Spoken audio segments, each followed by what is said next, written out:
महाराष्ट्र में बहुत जल्द एक बार फिर से कैबिनेट विस्तार हो सकता है। मंत्रियों का इंतजार खत्म हो सकता है, विधायकों का इंतजार खत्म हो सकता है जो मंत्री बनने की बाट जो रहे हैं। बहुप्रतीक्षित कैबिनेट विस्तार को लेकर खबरें सामने आने लगी हैं। मीडिया सूत्रों से मिली जानकारी के मुताबिक ये विस्तार शीतकालीन सत्र के बाद किया जा सकता है। दिल्ली में बुधवार को अमित शाह के साथ देर रात तक चली बैठक में कैबिनेट विस्तार को लेकर चर्चा हुई। संभावित मंत्रियों के नाम पर काफी देर तक मंथन हुआ। इसके बाद इसे अंतिम रूप दे दिया गया है। इस बैठक में शाह के अलावा महाराष्ट्र के मुख्यमंत्री एकनाथ शिंदे और उप मुख्यमंत्री देवेंद्र फडणवीस थे। एक रिपोर्ट में सूत्रों के हवाले से शिंदे कैबिनेट के विस्तार की जानकारी दी गई है। आपको बता दें कि बीते कई महीनों से इसको लेकर अटकलें तेज थीं। आपको ये भी बता दें कि शिंदे और फडणवीस के सीएम और डिप्टी सीएम बनने के बाद काफी दिनों तक कैबिनेट बना ही नहीं था। यही दो लोग सरकार चला रहे थे। दबाव बढ़ा और 9-9 के फॉर्मूले पर बातें तय हुई, 9 इधर से 9 इधर से, और फिर मंत्रिमंडल में कई मंत्री पद आ गए थे। लेकिन बड़ा सवाल ये खड़ा हुआ था कि किसके पास कितने महत्वपूर्ण मंत्रालय हैं। इसको लेकर खींचतान चल रही। आगामी दिनों में जो ऐसे विधायक हैं जो मंत्री पद को लेकर बाट जो रहे हैं, उनकी नाराजगी को दूर करने के क्या प्रयास किए जाएंगे? क्या सभी को अकोमोडेट किया जा सकता है? बहुत बड़ी तादाद में बागी जो हैं वो शिंदे के साथ में आए थे। सभी की उम्मीदें थी कि उनको कुछ ना कुछ मिलेगा। इसको लेकर हाल के दिनों में काफ़ी खींचतान भी देखने को मिली है। उद्धव ठाकरे लगातार इस पर नज़र बनाए हुए हैं। बहरहाल शीतकालीन सत्र से पहले इस बात की चर्चा चल रही है कि शिंदे फडणवीस सरकार मंत्रिमंडल का विस्तार होगा, लेकिन अब सत्र से पहले इसके विस्तार की संभावना नहीं है। मुख्यमंत्री एकनाथ शिंदे ने सत्र के लिए अपने अतिरिक्त विभागों का प्रभार अन्य मंत्रियों को सौंपा है। लिहाजा अब यह लगभग तय है कि मंत्रिमंडल का विस्तार सत्र के बाद ही होगा। सूत्रों से भी यही जानकारी सामने आ रही है। सूत्रों के मुताबिक कैबिनेट विस्तार को लेकर बुधवार देर रात मुख्यमंत्री एकनाथ शिंदे और उप मुख्यमंत्री देवेंद्र फडणवीस ने केंद्रीय गृह मंत्री अमित शाह के साथ एक बैठक की है। इस बैठक में मंत्रिमंडल विस्तार पर चर्चा हुई है।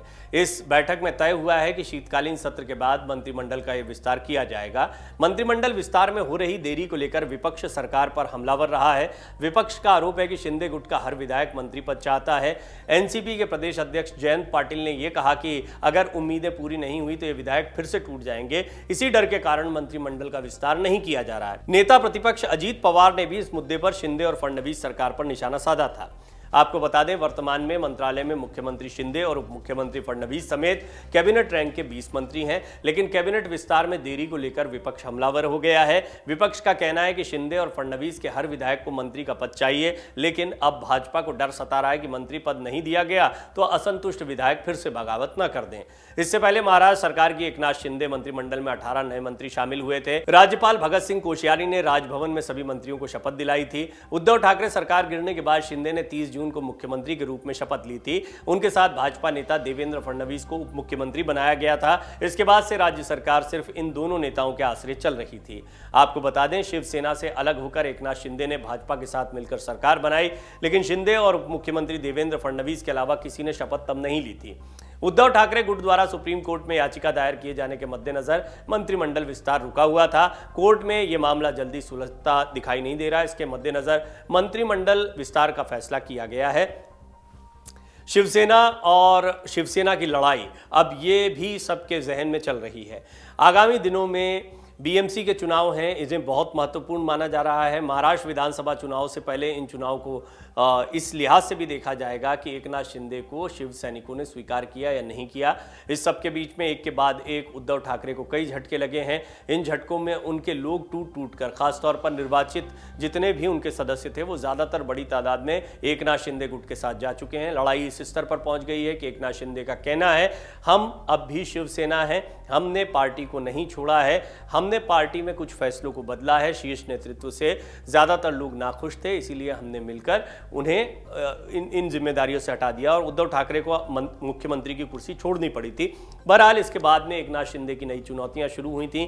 जितने बागी विधायक उनके साथ आए थे उनके बारे में कहा जा रहा है, विपक्ष का यह आरोप रहा है कि सभी मंत्री पद चाहते हैं और सभी को मंत्री बनाना संभव नहीं है, खासतौर पर तब जब बीजेपी जैसे बड़े दल के साथ मिलकर सरकार चल रही हो।